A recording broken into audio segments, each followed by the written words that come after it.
Let's all be honest with ourselves. Michael Bay wasn't the problem when it came to live-action Transformers. Of all the lessons we could have taken away from those movies, the collective hive mind seems to have taken the wrong one, that being the Transformers should just be G1. And sometimes Beast Wars if we're feeling extra spicy. No better is this mindset exemplified than in the opening scene of Bumblebee and the following incessant fanboying. This movie received heaps of praise, most of which was not for having a stronger emphasis on character, a more grounded and cohesive plot, methodical pacing, or any of that other fancy schmancy writing stuff, but rather the opening 2-minute key jangle extravaganza.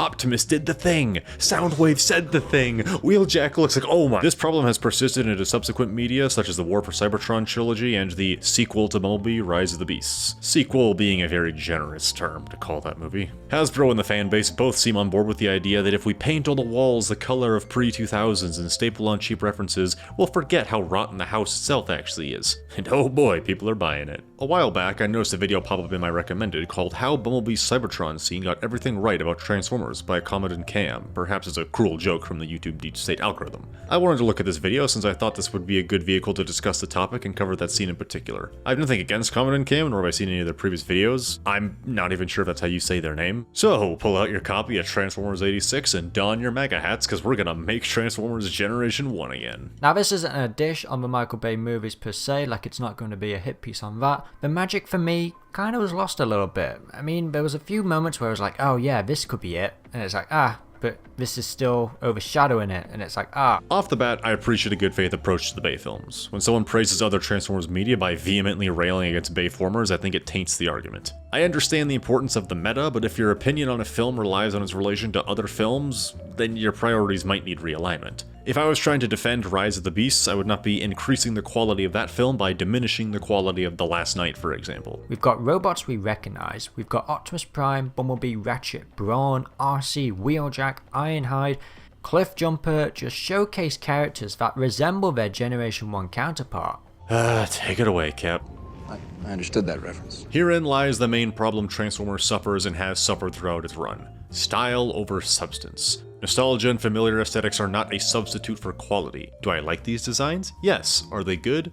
Yes. Does this make the scene or the movie good? No. Nostalgia and references are fine ways to enhance enjoyment, provide a little fan service, and show respect for the source material, but they do not provide quality on their own. Something isn't good because it references something else that is good. I know we're very early in, but the nostalgia reference gambit is generally considered to be a poor chess opening for a reason. No alien-like features to Cybertron, a pure robotic planet with history just by looking at it. Alright, we're still in the aesthetic section, but this time there's a little more meat to the claim. Cam says this Cybertron gives the impression of having a history to it, which would indeed be a good argument for quality.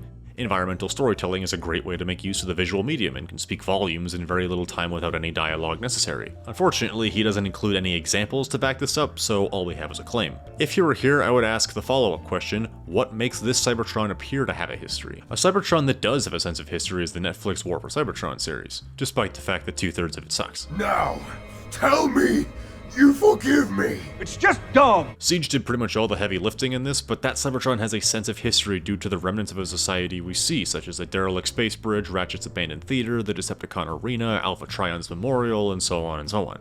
The planet is riddled with remnants of what you would expect a civilization to have. Granted, this is in large part due to the comparatively vast amount of time we have in that show versus a few minutes in Bumblebee, but from what we see, there's nothing about this Cybertron that evokes an established past or particularly stands out. I am curious as to what history Cam is drawing out of the brief visuals alone. There isn't much in the way of environmental storytelling at all here, and there isn't really anything he's giving me to push back against. For example, we have Soundwave saying, Ravage, eject. I understood that reference. Now I'm not saying that every Transformers movie needs to be Generation 1 or any other series for that matter. What it needs to have is resemblance, iconic features that made us love these characters from begin with. Well, no, they don't. Not necessarily, at least. Matching aesthetics does not indicate quality in any way, shape, or form. If anything, G1 nostalgia is holding Transformers back since the franchise seems to feel the need to limit itself constantly. Transformers has always experimented with concepts and styles and designs, which is something I'm very happy the movies wanted to continue. Where's all the complaints of how unlike G1 the Cybertron designs are? Or why is no one complaining that this Prowl from Animated looks nothing like my Prowl? Or what about this? What did they do to RC in Transformers Prime? That's not RC! All criticism of deviation deviations from G1 seem directed solely at the live-action films, as if they're not allowed to change aesthetics while every other medium is. This is not to say that you have to like all the changes the Bay's team made, I'm just saying there are legitimate and fair reasons to stray from the 80s designs. As for the second point, people don't love characters just for features, they love them for, well, their character. Starscream and Soundwave are two of my favorite Transformers, and yes, they look cool, but I'm drawn to their personalities rather than their designs. Starscream has a whole armada of literal reskins, so why would I pick him over someone like Skywarp or Thundercracker? I enjoy his scheming, backstabbing nature, his dynamic with Megatron, and his overconfidence, among other things. These salient traits are far more important than any visual style. Total victory is within my grasp. Not yours, Megatron!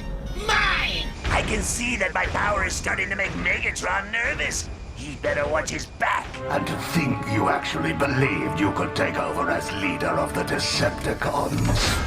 What's disappointing about Bay Starscream isn't that he's shaped like a gray Dorito, but that he lacks the character which made him so great in other iterations. Characters, themes, motif, those are things that should be carried over, not whether Ironhide is red or not. Let's say, hypothetically, the G1 had completely different designs, but the Bumblebee movie kept the same ones from our timeline. Would this Bumblebee scene be bad now because the designs don't reflect the 80s anymore? In all fairness, I don't think Cam holds all these opinions himself. This is more a comment on the community as a whole. I'm not really sure what Cam himself believes on all this. However, I would be curious to hear him elaborate on this, since I wonder if he would apply the same statement here as he would to Transformers Prime, for instance. What I think it gets right most particular is its action. It's not all over the place. It's not throwing it in your face. There's no massive explosions. No massive explosions. It's simple. Autobots and Decepticons fighting. This is somewhat of a style over substance argument, but like the Cybertron comment, this has a bit more merit to it. Action can be done well or poorly, and I think I can agree that the cinematography in this movie is stronger than a lot of the Bay scenes, but I would need to sit down and compare for a long time. Ultimately, though, I believe they're more so different styles rather than different levels of quality. However, just because it looks nice doesn't mean the action is therefore good. In this battle, we still have no sense of strategy, the broader tactical or strategic situation is vague, people aren't using guns when they should, people only sometimes use cover when they feel like it, there's varying practical showboat moments, and again, I think the best action in terms of how the battles themselves play out come from the Bay movies. Specifically, the human military in the Bay movies demonstrates solid communication between individuals and support elements, constant use of cover and coordinated movement, utilization of combined arms warfare, and a reliance on tactics to overcome a superior enemy. Take out their eyes. Now, granted, the Transformers in those films still sometimes just go do whatever they want, but the military in those films acts like, well, a military. 2-2, covering fire! 2 civilians, 12 o'clock!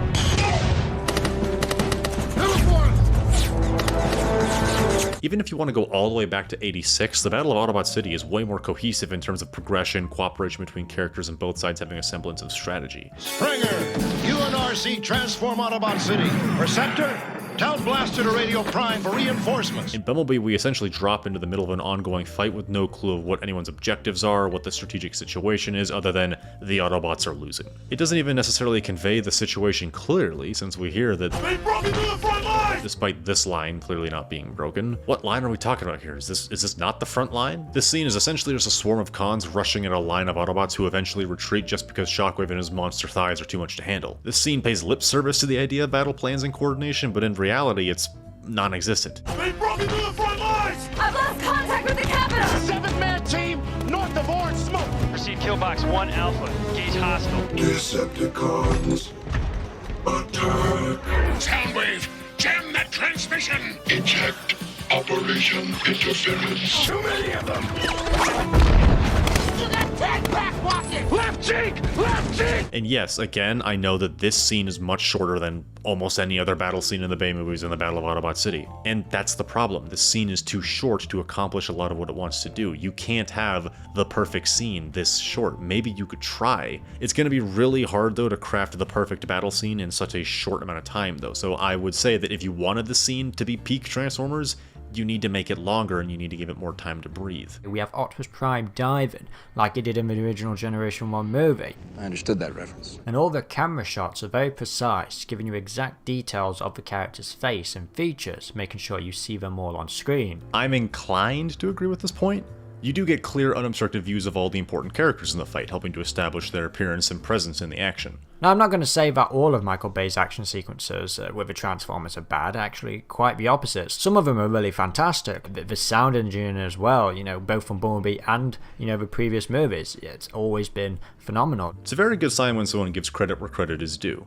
A lot of fans seem to be incapable or uninterested in giving the Bay films anything at all, which is going to turn off some people like me who's not on board with the idea that they're literally the worst things that happened to humanity since the fall of Rome. By recognizing the merits of something that you claim to be bad, you demonstrate good faith argumentation. It makes it more likely to persuade those who disagree. You seem much more reasonable and balanced. Cam does a pretty good job in this regard, so, thumbs up to him. I feel now is a good time to emphasize that I'm not what you would call a Bay fanboy, and I do have some issues with each of the films in the series. I don't want to come off as licking his boots in every scene, but when people treat him in his movies this unfairly, I'm gonna end up defending him. I think the pretty obvious implication of this video is that he's claiming the Michael Bay films did not do what he is claiming Bumblebee does in this scene. Since we only have two sagas, for lack of a better word, of live-action Transformers, it naturally invites comparison, I get it. But I think a lot of problem that fans had with the Michael Bay movies was that some of them just couldn't quite keep up with the action, with the cameras moving fast, extremely fast, and with the explosions kind of covering the camera and the robots themselves, like, okay, now where's who's who? Cam saves himself here by saying some people and making the point overall a subjective one. While Bay Former's action isn't confusing for me, and I always am able to keep track of who's who and what's going on, I can see where people would get lost and think it certainly could be improved. I can't refute the point, since even if one single person got confused or lost in the action, then he is correct because someone indeed did experience it that way. There's a lot of variety. Some fans really love G1, some fans really don't, some prefer the movies, and some just don't like the movies, and I guess we'll never agree completely on what makes a Transformers movie right. Another very fair point. It will be nearly impossible to satisfy everyone. No movie is unanimously liked, and when Transformers has so many vastly different iterations, you're gonna have someone somewhere disliking anything you put out because it doesn't conform to their idea of what's good for the franchise. One of my friends doesn't think Transformers Prime is good because he really doesn't like the designs. I think that's a shame, but what can you do? It's personal preference. Can't just tell him he's wrong. I think people saying that there's not enough explosions, I'm like, yeah, there's quite a few explosions. Travis Knight, kind of being an apprentice of explosions for Michael Bay, I think he did a really good job on giving us some good action in that movie.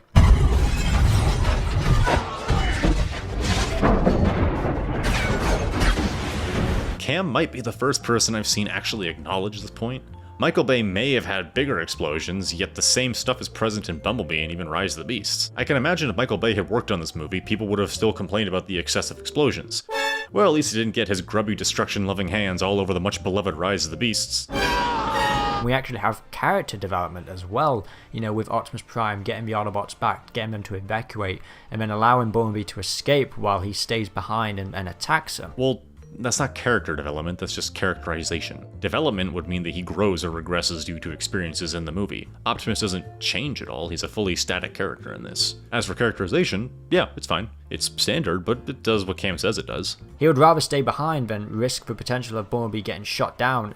Same for the other Autobots as well, making sure all of his friends escape. I do have issue with the mechanics of this evacuation, which isn't a fault of his character, but are issues nonetheless. For example, how does Optimus staying behind change anything? He goes to buy time, as he says, but it's not as if he's stopping some big weapon from firing or holding a choke point for others to escape behind him or anything like that. The tower the Autobots evacuate from is destroyed before Optimus does anything, so it's not as if he needed to protect the launch pad. His allies escape off-world in pods, so to buy time, he engages about a dozen or so guys on the ground. There's an entire army present with more than enough flyers, so if he was attempting to draw off pursuers, he never really stood a chance of drawing away more than a few dozen. Unless every single Decepticon in this area drops what they're doing and targets Prime specifically, there's gonna be numerous still free to hunt down the escape pods. Speaking of which, where'd these three guys go who blew up the tower? They were right above it. The pods are right there, they're launching up into these guys. Shockwave's orders are to let none escape. But there's a lot more than none currently escaping. It'd be one thing to see the cons make an effort to shoot down the pods, maybe even knocking out a few, but are unable to stop them all, yet as far as we see, there's not even an attempt to do anything.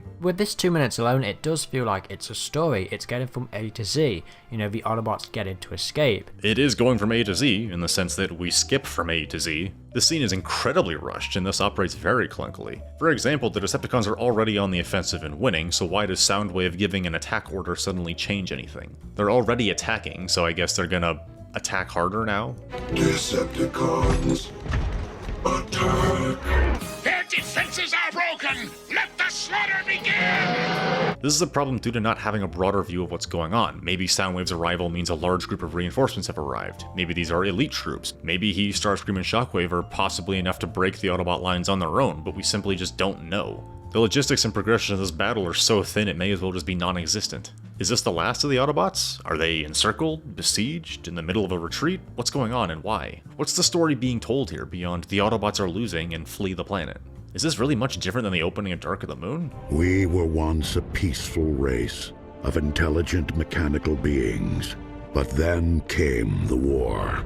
Overmatched and outnumbered, our defeat was all but certain. But in the war's final days, one Autobot ship escaped the battle.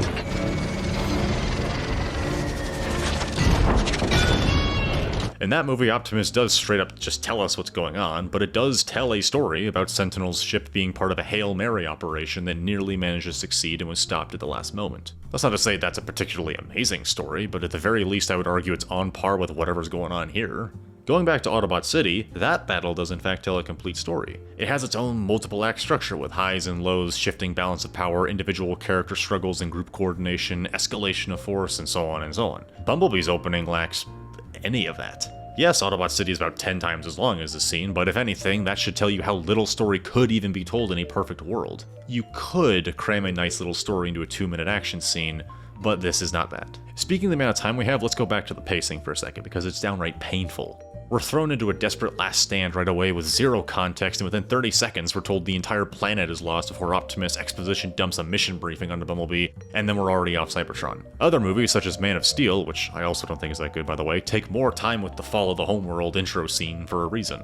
This is something that can be used to ease the audience in, convey information, world build, or even just have a cool action set piece. In Bumblebee, we have so little time that everything needs to keep moving at such a breakneck pace that you don't really get a moment to appreciate anything. We only get mere seconds to admire something before it whips by like a billboard on the highway that I'm cruising at illegal speeds on.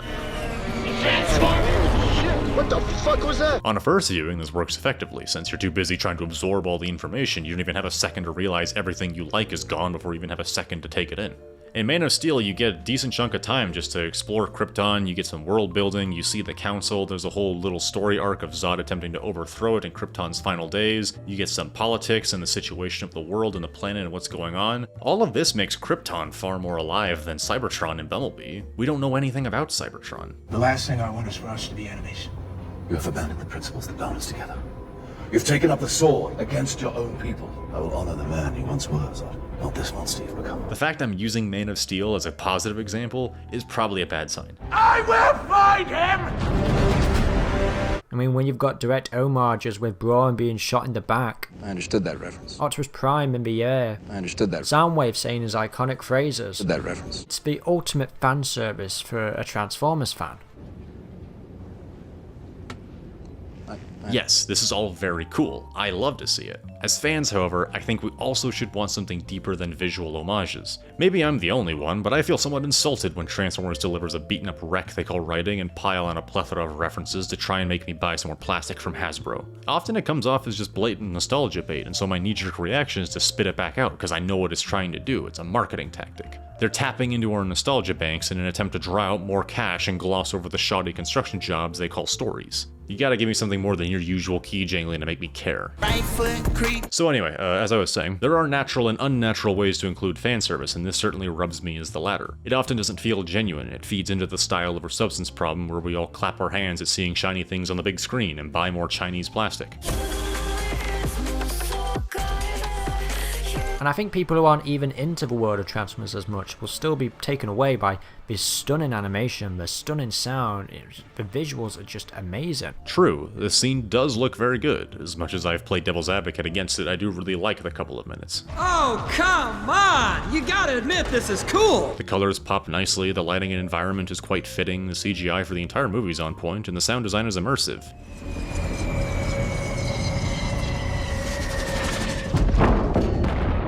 I do think that the models are well designed too, beyond just being G1 references. They can be quickly distinguished at a glance, they're all very visually striking and unique from one another. They're good, but they're not good for the reasons that everyone else is saying they're good. And while we wait for the day that Optimus Prime and Megatron will finally dish it out, Megatron looking just like his Generation 1 counterpart, Like I said, you need reference for these characters. You need something to take us back and go, oh yes, I remember that character. I clapped! I got the reference! I clapped! Oh, I mean, they had to change her head for Megatron a little bit just to kind of fit it a little bit more, and even that was, not exactly like Megatron. Does every iteration of Megatron need to resemble G1? What about his character intrinsically demands that he has a bucket helmet and an arm cannon? Even the previous Megatrons have had some similarities to the original incarnation, some similarities. Calling back to G1 does not automatically distill quality. Bay's Bumblebee looks nothing like G1, but his design is one of the best and arguably has become more iconic than his G1 version, so now what do you do? Characters can be redefined and changed with new ideas and influences being introduced. But Travis Knight really wanted fans to remember the Transformers like they were in the 80s. He really wanted to bring that visual style. True, to a degree. Outside of this scene, G1 aesthetics take a serious drop-off. We get 2 minutes of nostalgic designs, but for the majority of the film, all our Cybertronians have non-G1 designs. The main Cybertronian character we follow, who happens to be the namesake of the movie, is just as inspired by Bay as he is by G1. Interestingly enough, Bay's Bumblebee might arguably be more nostalgic for several generations of Transformers fans at this point. This is another reason the G1 nostalgia argument is pointless. What is nostalgic will always change. Decades from now, you may have people complaining that Bumblebee in 2036 doesn't look like he did in 2007 instead of 1984. Would me saying Transformers should look like Cybertron's designs be equally as valid as someone saying they should look like G1 because that's what I remember as a kid? Everyone will have different reference points for what is nostalgic to them and what is classic to them, so trying to point to one definitive version of Transformers seems meaningless. What we should be focused on is whether or not a design is fitting, not how much it looks like what came before it. I really like Blitzwing's design in Bumblebee, who looks nothing like G1 Blitzwing. I don't care that he doesn't resemble Blitzwing, I care that he looks good. The design complements his character and is used well. Now, this is subjective, and as Cam said earlier, we all have our preferences, so I won't drag this out. Unlike Michael Bay, Travis Knight is actually a fan of Transformers, and you can tell when he talks in interviews he actually knows what he's talking about. I'm not doing that movie. That's what I said to myself. I'm not doing a toy movie. Tony Gilroy wasn't the biggest fan of Star Wars, yet he orchestrated one of the best pieces of Star Wars media in a long time. Being a fan of something then seems irrelevant to making quality content for that thing. A fan might be able to capture the heart of a series they're writing for more easily, but even someone who has no connection whatsoever could still be capable of making a good story. I doubt that Vince Gilligan, for instance, is a massive Transformers fan, but if he was given the task of writing a Transformers show, he would certainly be capable of delivering a high-quality story. Sometimes fans can let their own nostalgia or love for previous material influence their current work in a negative way, which I would argue is what happened with shows such as Power of the Primes or War for Cybertron. I think in a perfect world, media would be directed by a good storyteller who happens to be a fan of the franchise, not a fan who happens to be a storyteller. Note the key priority difference between those. I do think Travis Knight is in the former category. Granted, his directional career has been quite sparse, so I'm primarily just basing this off Bumblebee. In this film, he kept storytelling at the forefront above nostalgia and spectacle. The one exception is this opening scene. Weirdly enough, this opening is almost the antithesis of the rest of the movie. This scene is packed with rapid action, choppy pacing, flashy spectacle, G1 references, and style over substance. The other hour and 50-ish minutes play out much slower with far more restrained action, greater focus on characters, fewer G1 homages, and a human-heavy narrative. While many people claim this scene is the best in the movie, or all the movies even, I would argue to the contrary and say that this is actually one of the weakest of the film. I also want to highlight that while Bay himself may not have had much prior love for Transformers, he was 100% invested in making something good when he was given the task back in 2007. If you can make this really real and edgy, and I saw a couple images that were towards the direction that they would like to take this, and I'm like, that's really interesting. So I think right then and there I was kind of sold on trying to make this idea work. There was no shortage of highly knowledgeable and invested people working alongside Michael, which certainly had an impact. We were initially really resistant to the idea of doing it because it's something that we had cared about as kids, and that's always kind of it's on the one hand really exciting to take that challenge, and on the other hand you go like, I don't want to screw this up. The director is often the biggest player, but to claim that the Bay film's lack of fans charm purely because Bay himself didn't grow up watching G1 seems disingenuous. There's nothing really specific in the remainder of this video that I wanted to give a reaction to. Cam wraps up talking about how this movie didn't bomb as some people say it did, and made something special for its comparatively smaller budget. All I have to say is, yeah, I agree. The box office reception doesn't impact the scene's quality, so it's not really relevant to talk about here, honestly. Bumblebee did do something special and new for Transformers, which makes it an even greater shame that it often gets overlooked outside of the opening. Part of the reason I am so critical about this scene is due to the attention I feel it takes away from the rest of the movie. I do like the scene, and I still watch it in isolation every now and then just for fun. I think we need to be aware that this scene is not Transformers done right, though. This looks like Transformers and references Transformers and is inspired by Transformers, but the franchise can and should be more than... I understood that reference. That mentality is what's gonna keep getting us shallow nostalgia fests that lack any meaningful stories and instead focus on providing nothing but spectacle. I think Cam and a lot of other fans see the scene and really enjoy it because of the aforementioned visuals, sound design, G1 aesthetics, fan service, and engaging action, and so at face value, everyone walks away thinking that this was a good bit of Transformers. My issue isn't with liking the scene, my problem is holding this up as what Transformers needs to be or what it should be. I think it's safe to say Transformers is the king of style over substance right now, which yes, makes for some very fun YouTube clips to watch, but if the franchise is to thrive and expand beyond just come watch two big pieces of metal blow each other up and pretend to have something meaningful to say, then we need to stop praying to the golden calf of the Cybertron scene and look to the rest of Bumblebee and beyond for a story worth telling. If you think I'm insane or missed anything, then let's talk about it down in the comments, and hopefully this will have convinced someone out there to demand better from Transformers. Thank you all for watching, and have a nice day.